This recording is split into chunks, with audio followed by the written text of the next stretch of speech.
है उसका chapter number 2, जो कि है shaping of the earth surface. Chapter 2 का नाम है shaping of the earth surface. Shaping of the earth surface से कहने का मतलब ये है कि अर्थ का जो सरफेस है, जो आउटर लेयर है अर्थ का, उसमें कैसे बदलाव हमेशा जो है कंटिन्यूअसली जो है लैंड फॉर्म में बदलाव देखने को मिलते रहते हैं। कैसे अर्थ का जो सरफेस है वो लगातार जो है एक शेप से दूसरे सॉफ्ट शेप में जो है चेंज होते रहते हैं। इसके बारे में बताइए कैसे जो है न्यू न्यू लैंडफॉर्म्स जो है बनते रहते हैं ओवर द टाइम। इसको हम लोग डिटेल में इस चैप्टर में पढ़ेंगे कि कैसे फॉर्म होते हैं, ठीक है, और उनका क्या इम्पैक्ट पड़ता है हमारी लाइफ में। तो ये सब चीज़ें इस चैप्टर में डिस्कस की गई है। तो हम लोग स्टार्ट करते हैं यहाँ से। देखो सबसे पहले कुछ बड़े क्वेश्चन है जो दिए गए हैं यहाँ पे कि what is shape, what shape the earth surface, कि अर्थ का जो सरफेस है इसको क्या शेप देता है। मतलब अर्थ का जो सरफेस है, ये जो सरफेस जो हमेशा बदलते रहता है, चेंज होते रहता है, कि कौन सी चीजें हैं जो इसको सरफेस को जो है चेंज कर रही है। फिर बताया गया है कि टेक्टोनिक प्लेट्स, प्लेट टेक्टोनिक्स क्या है और इनकी मूवमेंट्स से क्या असर पड़ता है। अगर कि प्लेट्स, जो टेक्टोनिक प्लेट्स है, अगर ये मूवमेंट करते हैं तो इससे क्या प्रभाव पड़ेगा।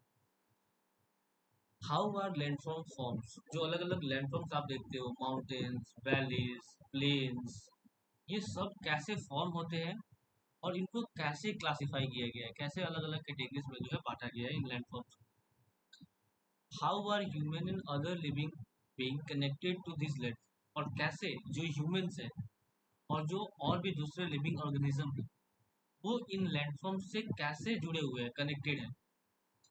ये कुछ बड़े क्वेश्चन है। How do disasters associated with different landform impact human life, कैसे जो लैंडफॉर्म है यानी कि अलग अलग लैंडफॉर्म से जो है अलग अलग डिजास्टर्स जो है जुड़े हुए होते हैं, ठीक है। इसके माउंटेन्स है तो माउंटेन्स से जो है अर्थक्वेक, माउंटेन्स जहाँ पे होते हैं उनके आसपास में अर्थक्वेक्स आते हैं। तो ऐसे ही जो अलग अलग लैंडफॉर्म्स है, कोस्टल एरियाज वाले जो लैंडफॉर्म्स है, यहाँ पे सुनामी, साइक्लोन देखने को मिलता है। वही बोला गया है कि जो अलग अलग लैंडफॉर्म्स है और इन लैंडफॉर्म्स के साथ जो डिजास्टर्स, जो आपदाएं जो जुड़ी हुई हैं, इनका ह्यूमन लाइफ पे कैसा असर पड़ता है, इन सब चीज़ों को जो है इस चैप्टर में डिस्कस करेंगे। ठीक है, तो नीचे से स्टार्ट कर लेते हैं हम लोग इंट्रोडक्शन पार्ट से।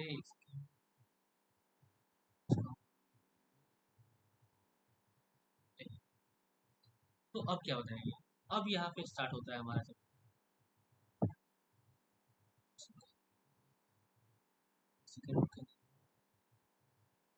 अब शुरुआत करते हैं। तो देखो स्टार्ट किया गया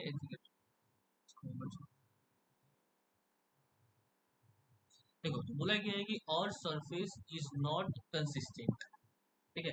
तो बताया गया यहाँ पे क्या कि अर्थ का जो सरफेस है, सिंपल से हम लोग आउटर मोस्ट लेयर की बात करें कि अर्थ का जो ऊपरी लेयर है वो कैसा है, कंसिस्टेंट नहीं है, यानी कि स्थिर नहीं है, वो हमेशा क्या रहता है, लगातार जो है बदलते रहता है। It is constantly being transform by powerful forces acting from within and on the surface of the planet. बोला गया क्या कि अर्थ का जो सरफेस है वो कंसिस्टेंट नहीं है, यानी कि हमेशा जो है एक जैसा नहीं रहता है, वो हमेशा जो है ट्रांसफॉर्म होते रहता है, बदलते रहता है। किसके द्वारा, पावरफुल फोर्सेस के द्वारा। और ये जो पावरफुल फोर्सेस है वो अर्थ के अंदर से या और सरफेस से ही फोर्सेस लगती है, यानी कि दो फोर्सेस लगता है। यानी कि बोला गया है कि और सरफेस जो हमेशा एक जैसा नहीं रहता, जो बदल रहा है, तो किसके कारण बदल रहा है, कुछ पावरफुल फोर्सेस के कारण जो है बदल रहा है। और एक पावरफुल जो फोर्सेस है वो दोनों जगह से, एक अर्थ के अंदर से भी लगती है और एक अर्थ के ऊपर भी जो है कुछ फोर्सेस होते हैं जो अर्थ के सरफेस को क्या करते हैं, ट्रांसफॉर्म करते हैं। आगे बोला गया है कि one of the most important idea, बोला गया है कि सबसे, तो बहुत सारे लोगों ने जो है आइडियाज दिया है कि कैसे जो अर्थ का सरफेस है वो बदलते रहता है, कैसे बदलता है। इसके ऊपर काफी लोगों ने जो है अपनी थ्योरीज दी है। तो उनमें से जो सबसे इम्पोर्टेंट जो आइडिया है, ठीक है, जो एक्सप्लेन करता है इन चेंजेस कि अर्थ का जो सरफेस है वो कैसे बदल रहा है, ठीक है, वो है प्लेट टेक्टोनिक थ्योरी या थ्योरी ऑफ प्लेट टेक्टोनिक्स, ये आप याद रखो, ठीक है।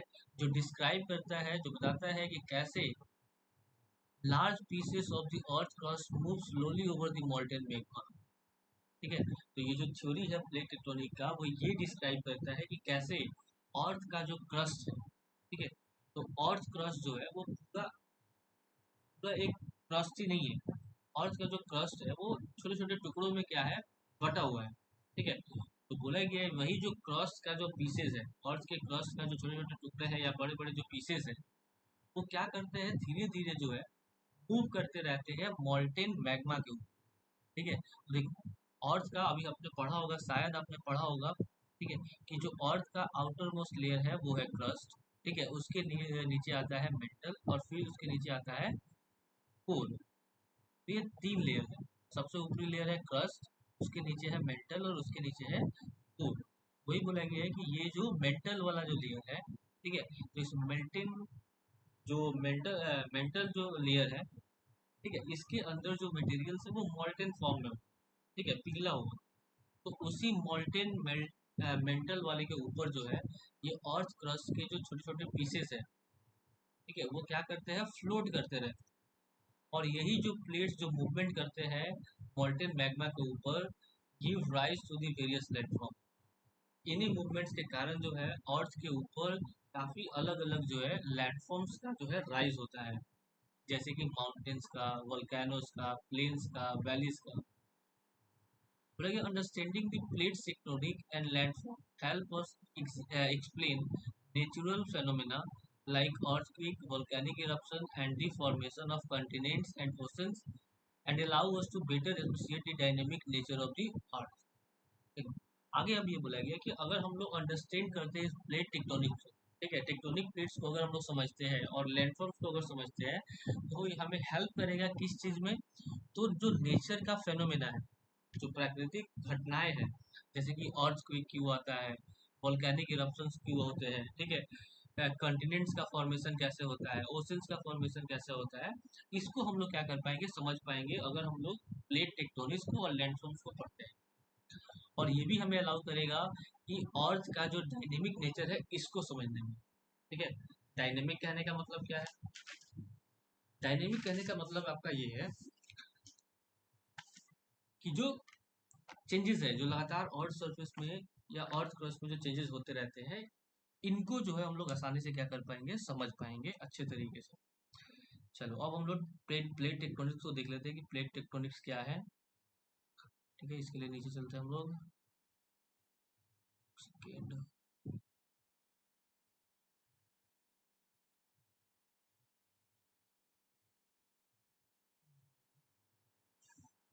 यहाँ पे हम लोग देख लेते हैं। तो अब टॉपिक है प्लेट टेक्टोनिक्स। तो अभी हम लोग समझते आ रहे हैं कि अर्थ सरफेस में जो भी चेंजेस हो रहा है वो किन के कारण हो रहा है, तो प्लेट टेक्टोनिक्स के कारण हो रहा है। तो प्लेट टेक्टोनिक्स आखिर ये क्या है, देखो। तो plate tectonic is an important theory given by W G Morgan.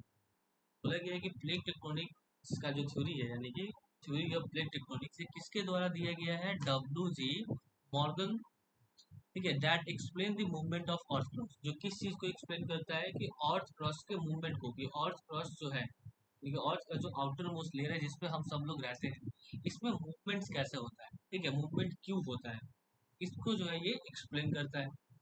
According to this theory, इस थ्योरी के हिसाब से, यानी कि प्लेट टेक्टोनिक थ्योरी के हिसाब से जो डब्ल्यू जे मॉर्गन ने दिया है, इससे ये इसमें ये बताया गया है कि जो outermost layer of the earth, कि अर्थ का जो आउटर मोस्ट लेयर है is not one single piece, वो एक सिंगल पीस में जो है क्रस्ट नहीं है, but is broken into several large and small pieces.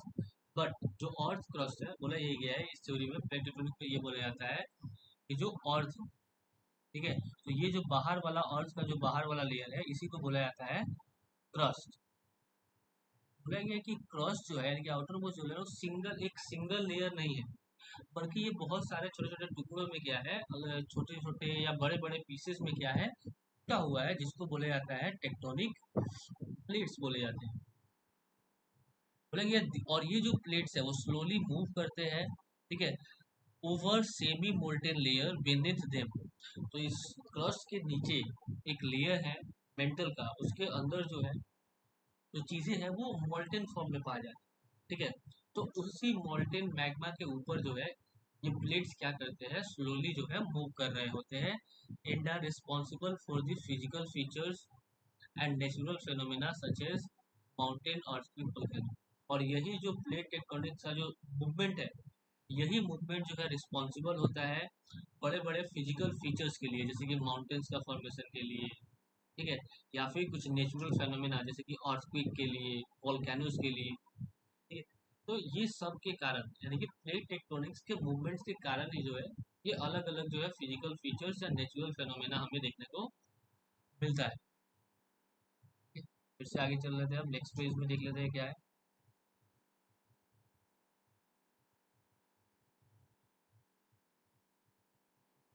आगे।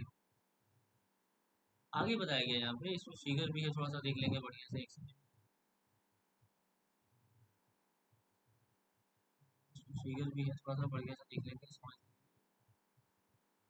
देखो यहाँ पे क्या बताया गया है कि और जो है बना हुआ है 3 लेयर्स, ठीक है, 3 लेयर से बना हुआ है, अर्थ, क्रॉस, मेंटल और कोर से बना हुआ है, ठीक है। यानी कि अर्थ का जो लेयर है, अर्थ के 3 लेयर है, कौन कौन से, क्रॉस, मेंटल और कोर। देखिए क्रॉस जो है वो सबसे आउटर मोस्ट, सबसे ऊपरी भाग है जिसपे हम सब लोग रहते हैं। क्रॉस के नीचे जो है लाइज करता है मेंटल, ठीक है, जो कि बहुत ज़्यादा मोटा है और बहुत ज़्यादा गर्म भी है। और सबसे इनर मोस्ट, सबसे अंदर जो है लेयर है वो है कोर, ठीक है, जो कि एक्सट्रीमली हॉट होता है और बहुत ज़्यादा हैवी होता है। The crust along with the upper part of the mantle form the lithosphere। तो देखो अगर जैसे फिगर बनाया गया है, वैसे मैं बना देता हूँ, ऐसे थोड़ा सा, ऐसे, ठीक है। इस पे देखो सबसे जो ऊपर वाला जो लेयर है, ठीक है, जिस पे हम लोग रहते हैं, ये है क्रस्ट। और जो सबसे बड़ा लेयर है ये है मेंटल, ठीक है, क्या है, मेंटल है। ये पूरा बीच वाला क्या है, मेंटल है, और ये वाला क्या है, कोर है। तो बोला गया है कि क्रस्ट, ठीक है, और अपर मेंटल, इनको मिला करके बनता है क्या, इनको हम लोग बोलते हैं लिथोस्फीयर। क्या बोलते हैं, लिथोस्फीयर। वही बोला गया है कि crust along with upper part of the mental forms lithosphere. कि क्रस्ट और मेंटल का जो अपर लेयर है वो एक साथ मिलकर फॉर्म करते हैं क्या, लिथोस्फीयर। और लिथोस्फीयर ही क्या है, अलग अलग, इस टूटा हुआ है अलग अलग टेक्टोनिक प्लेट्स के अंदर, यानी कि यही जो लिथोस्फीयर है, यही क्या है, प्लेट टेक्टोनिक्स है जो अलग अलग टुकड़ों में क्या है, टूटा हुआ है। और लिथोस्फीयर के नीचे आता है एस्थेनोस्फीयर, यानी कि मेंटल का जो बचा हुआ पार्ट हो गया वो हो गया एस्थेनोस्फीयर, ठीक है, जो कि सेमी मोल्टेन होता है और अलाउ करता है प्लेट्स को इसके ऊपर मूव करने में, ठीक है। यहाँ फिगर दिया हुआ है, फिगर में आसानी से समझ जाओ। देखो फिगर निकाल, चलो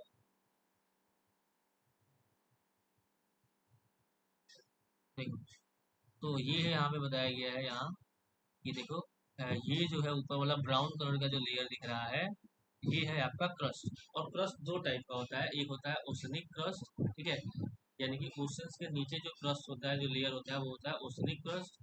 और दूसरा होता है कॉन्टिनेंटल क्रस्ट, ठीक है, कॉन्टिनेंट्स के ऊपर, ठीक है, सीधा सवाल। देखो तो यही है, बताया गया है यहाँ पे कि अर्थ का रेडियस यहाँ पे दिया हुआ है कि 6375 किलोमीटर, ये अर्थ का क्या है, रेडियस है, रेडियस ऑफ अर्थ। बोला गया है कि जो लिथोस्फीयर है वो लगभग 100 किलोमीटर तक होता है, कहाँ तक, 100 किलोमीटर तक होता है। मेंटल जो है, मेंटल होता है 2900 किलोमीटर तक, ठीक है। और जो आउटर कोर है वो होता है 2200 किलोमीटर का। और जो इनर कोर है उसका लंबाई होता है 1250 किलोमीटर, ठीक है। सबसे ऊपरी पार्ट यहाँ पे देख सकते हो, ये सबसे ऊपरी पार्ट ये वाला जो है क्या हो गया, क्रस्ट हो गया, ठीक है। और इसके नीचे हो गया मेंटल, ये वाला क्या हो गया, मेंटल। और ये हो गया आउटर कोर और ये हो गया इनर, ठीक है। इतना आपको फिगर से समझ लेना है, तो फिर हम लोग आगे बढ़ते हैं।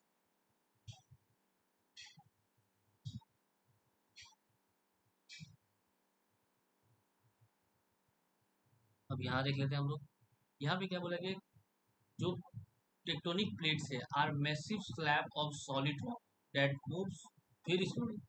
देखिए टेक्टोनिक प्लेट्स क्या है, तो ये बहुत बड़े जो है, ठीक है, बहुत बड़ी एक स्लैब है। स्लैब कहने का मतलब एक परत, यानी कि बहुत मोटा एक जो है सॉलिड रॉक का एक परत है, जो बहुत ही स्लोली मूव करता है। कुछ सेंटीमीटर जो है हर साल ये मूव करता है, कुछ सेंटीमीटर, फ्यू सेंटीमीटर।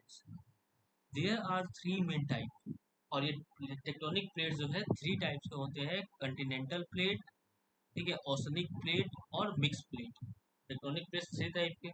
पहला कौन सा है? Continental plates. कंटिनेंटल प्लेट्स कहने का मतलब है कि कंटिनेंटल प्लेट्स क्या है? विच कैरी कंटिनेंट्स, जो कंटिनेंट्स को कैरी करते हैं, यानी कि जिसके ऊपर कंटिनेंट्स होते हैं वो है कंटिनेंटल प्लेट्स।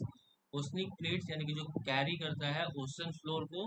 और मिक्स प्लेट कहने का मतलब है वो कंटिनेंट, सॉरी वो टेक्टोनिक प्लेट्स जो दोनों कंटिनेंट्स और ओशन दोनों को कैरी करता है, इनको बोला जाता है मिक्स टेक्टोनिक प्लेट्स। चलिए आगे देखते हैं अब। आगे आगे क्या बोला गया है कि some of the major tectonic plates,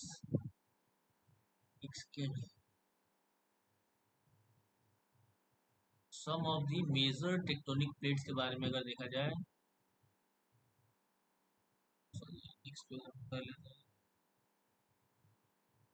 तो आगे बताया गया कि some of the major tectonic plates of world. तो मेजर टेक्टोनिक प्लेट्स जो है दुनिया की जो सात सबसे बड़ी, यानी कि मेजर टेक्टोनिक प्लेट्स है वो कौन कौन सी है? Pacific plate, Eurasian plate, African plate, North American plate, South American plate और Indo Australian and Antarctic plate. तो ये सात सात जो है मेजर टेक्टोनिक प्लेट्स है।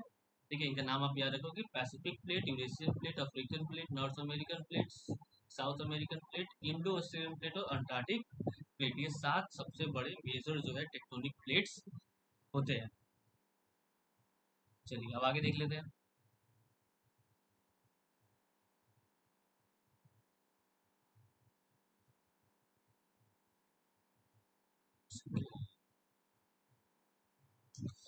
आगे देखिए। अब आगे क्या बताया गया है?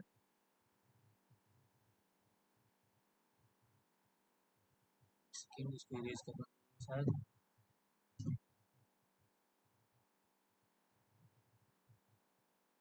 चलिए आइए। बोला है कि the movement of tectonic plates. अब हमने पढ़ा कि ये जो टेक्टोनिक प्लेट्स है इनके अंदर मूवमेंट्स होते हैं।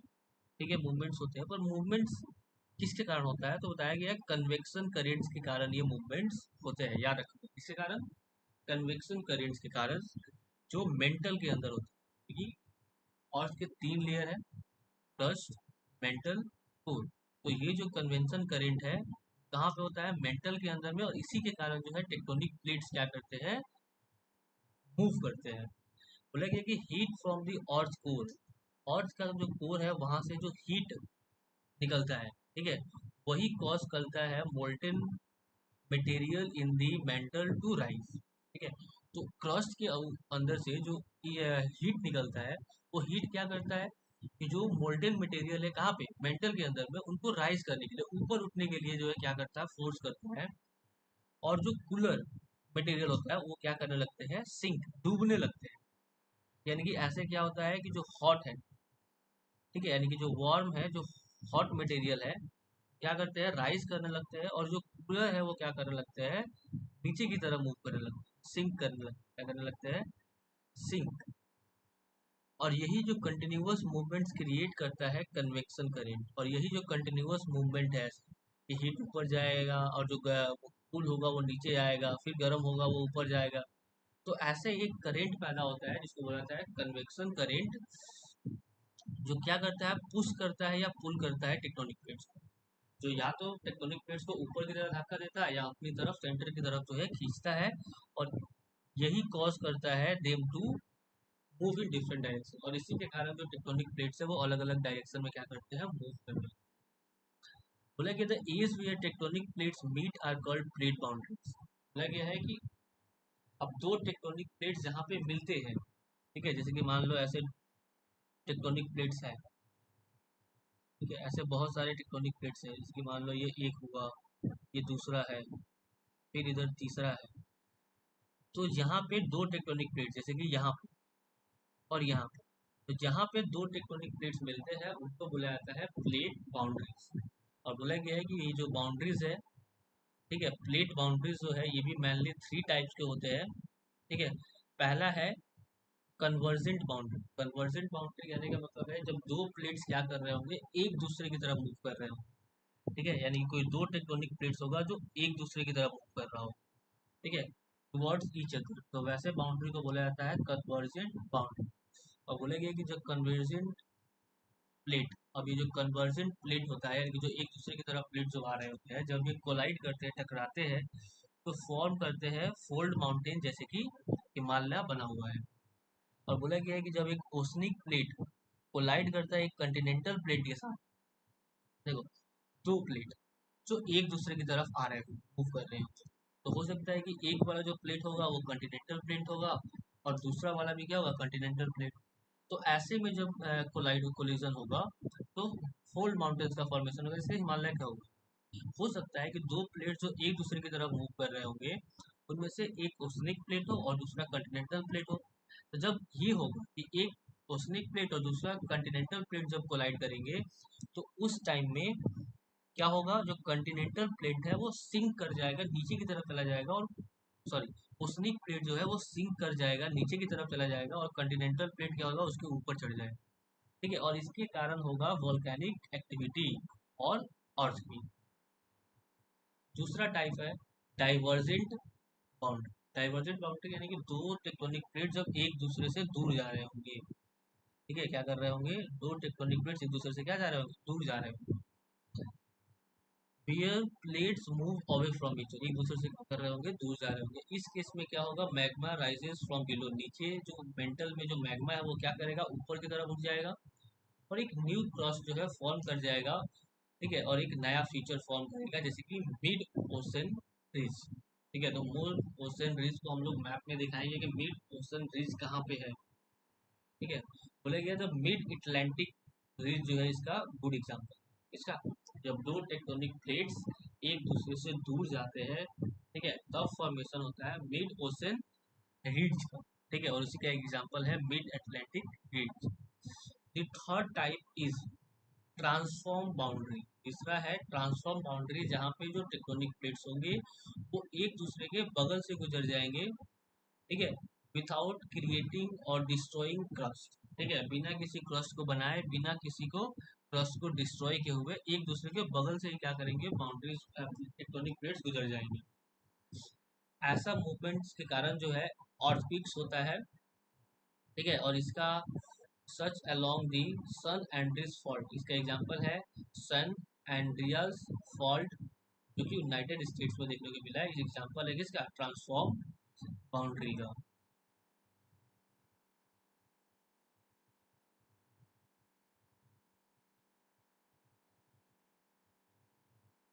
नेक्स्ट पेज चले। देखो इस फिगर में यहाँ पे दिखा दिया गया है कि जो सेवन मेजर टेक्टोनिक प्लेट्स है। ठीक है, एक है ओसनिक प्लेट्स, यहाँ पे है नॉर्थ अमेरिकन प्लेट्स, यहाँ पे है ये है साउथ अमेरिकन प्लेट, ये African plate, Eurasian plate, Indo Australian plate और अंटार्कटिक प्लेट। तो ये सात मेजर जो है प्लेट्स है जो यहाँ पे दिखा दिए गए। इसका मूवमेंट्स भी दिखाया गया होगा, देखो।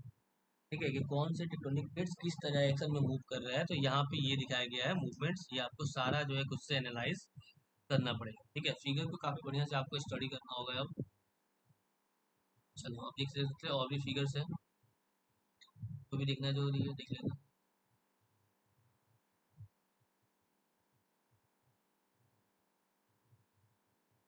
चलो आगे, प्लेट टेक्टोनिक्स। बोला गया है कि plate tectonics play a major role in shaping the earth surface.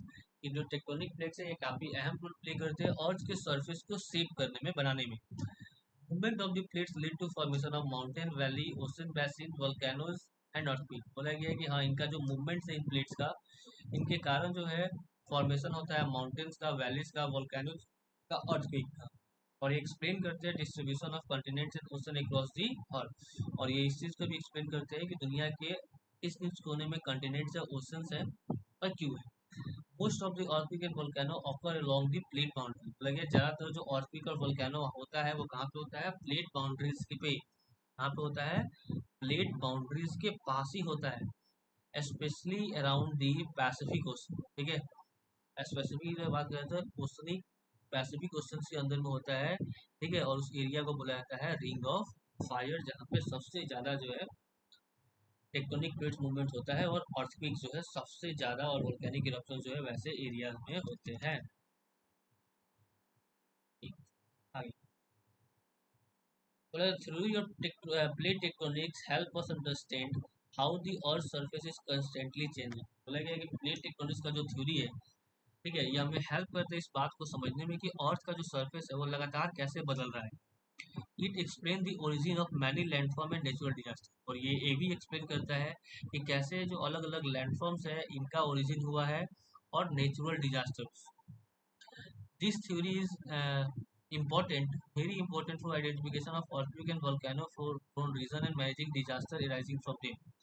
लगे है कि ये थ्योरी जो है बहुत ज़्यादा इंपॉर्टेंट है इस चीज़ को आइडेंटिफाई करने के लिए कि अर्थक्वेक और वोल्केनो प्रोन रीजन कौन सा है, यहाँ पे सबसे ज़्यादा अर्थक्वेक आएंगे या वोल्केनिक इरप्शन होंगे, ऐसे रीजन कौन से हैं, ताकि हम लोग क्या कर पाए डिजास्टर के लिए जो है मैनेज कर पाए, ठीक है, जो इन इलाके में होने वाली है।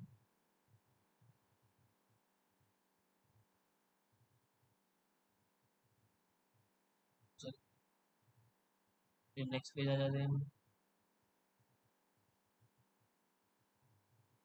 ठीक है, तो देखो ये है पैसिफिक ओशन, ठीक है, ये है पैसिफिक ओशन और ये है रिंग ऑफ फायर। ये जो देख रहे हो ना, ये लाल वाला और ब्लैक वाला, ये है रिंग ऑफ फायर, जहाँ पे सबसे ज्यादा अर्थक्वेक और वोल्केनिक इरप्शन जो है होते हैं। ठीक है, ये आप फिगर देख लो। चलो आगे चलते हैं हम लोग। सेकेंड देखो, यहाँ पे थोड़ा सा ध्यान देते हैं, यहाँ पे बोला गया है does India have a risk of earthquake, क्या इंडिया में भी अर्थक्वेक का जो है रिस्क है, खतरा है। तो बोला गया है कि इंडिया ने बहुत ज़्यादा एक्सपीरियंस किया हुआ है कुछ बड़े जो है अर्थक्वेक्स हमारे पास्ट में, ठीक है, जिसके कारण हजारों जो है जाने गई है। ठीक है, बोला गया है कि इंडिया जैसे कंट्री में जहाँ मतलब एक ऐसे कंट्री में जहाँ पे पॉपुलेशन काफ़ी ज़्यादा है, वहाँ पे अगर अर्थक्वेक आता है, ठीक है, तो कॉज करेगा सिर्फ damage of to life and environment. तो वो वैसे इलाके में बहुत ज़्यादा जो है क्षति पहुंचेगा, बहुत खतरनाक जो है इन्वायरमेंट पे प्रभाव पड़ेगा। Can you found out which region is more vulnerable to the earthquake, क्या आप फाइंड आउट कर सकते हो कि कौन से ऐसे रीजन है जो ज़्यादा जो है रिस्क पे होते हैं, किसके अर्थक्वेक, जहाँ पे ज़्यादा अर्थक्वेक आने के चांसेस होते हैं। Why do you think human life are at risk, और आपको क्या लगता है कि ऐसे कि अर्थक्वेक से जो है ह्यूमंस का लाइफ पे रिस्क क्यों है। ठीक है, इसको बताने के लिए बोला गया है। चलो नेक्स्ट पेज देख लेते हैं आप। तो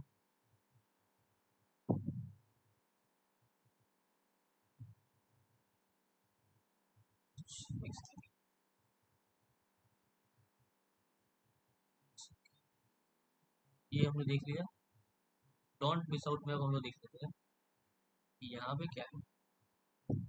देखो बोला गया है डोंट मिस आउट में बताया गया है कि पुराने समय में भी अर्थक्वेक के जो है भूकंप की तरह जो है, भूकंप का जो है नाम दिया जाता था पहले, जिसका मतलब होता है सीकिंग ऑफ द अर्थ, यानी कि अर्थ का कांपना। बताया गया है कि ये एक जो बुक है जिसका नाम है बृहत संहिता, या और एक बुक है जिसका नाम है Varahamihira dedicated a section to the earth. बोले कि इस बुक के अंदर ये जो आदमी है जिनका नाम क्या है बरहा मिहिरा, एक अलग से सेक्शन बताए हुए हैं किसके ऊपर, अर्थक्वेक के ऊपर एक सेक्शन बनाया गया है, इसमें अर्थक्वेक के ऊपर जो है लिखी गई है कुछ चीजें, noting how changes in wind, की अर्थक्वेक के समय कैसे विंड में बदलाव होता है, रेन क्लाउड्स और एनिमल्स बिहेवियर को जो है क्या किया गया है वहाँ पे नोटिस किया गया है। एंड प्लानिटरी अलाइनमेंट, और जो प्लानिट्स है वो कैसे जो है अलाइन होते हैं, कुछ सिग्नल दे जो सिग्नल दे सकते हैं इस बात का कि हाँ अर्थक्वेक जो है आ सकता है। He attributed earthquake to four elemental forces, बोला गया है कि इन्होंने जो है अर्थक्वेक को जो है जोड़ा है किस चीज से, फोर एलिमेंट से, जैसे कि वायु यानी कि विंड से, अग्नि यानी कि फायर से, इंद्र यानी कि हेवन थंडर, और वरुण यानी कि वाटर से। और हाँ ये सब चीजें, हर एक जो चारों जो चीजें हैं वो लिंक्ड है कुछ खास कंस्टिलेशन और रीजन से लिंक्ड है। ये रिफ्लेक्ट करता है कि कैसे पुराने समय में लोगों ने जो अटेम्प्ट किया हुआ है कि ऑब्जर्वेशन को जो है कॉस्मोलॉजी के साथ और रीजनिंग के साथ क्या किया जाए, मिक्स किया जाए, ताकि फिजिकल फेनोमेना है जो इंडिया के अंदर में उसको समझा जा सके। अच्छा, ये तो एंशियंट समय थी, हमने देख लिया। आगे चलते हैं। यहाँ पे क्या बोला गया है कि ये आप फिगर देख लो पहले। ये है फिगर एक, फोटोग्राफ जो शो कर रहा है वोल्केनिक इरप्शन का डिपोजिशन। इसमें क्या बोला गया है कि क्या आप सोच सकते हो कि cause this situation, what do you think cause this situation, आपको क्या लगता है कि ऐसा सिचुएशन जो है किसने किया है, किसके कारण हुआ?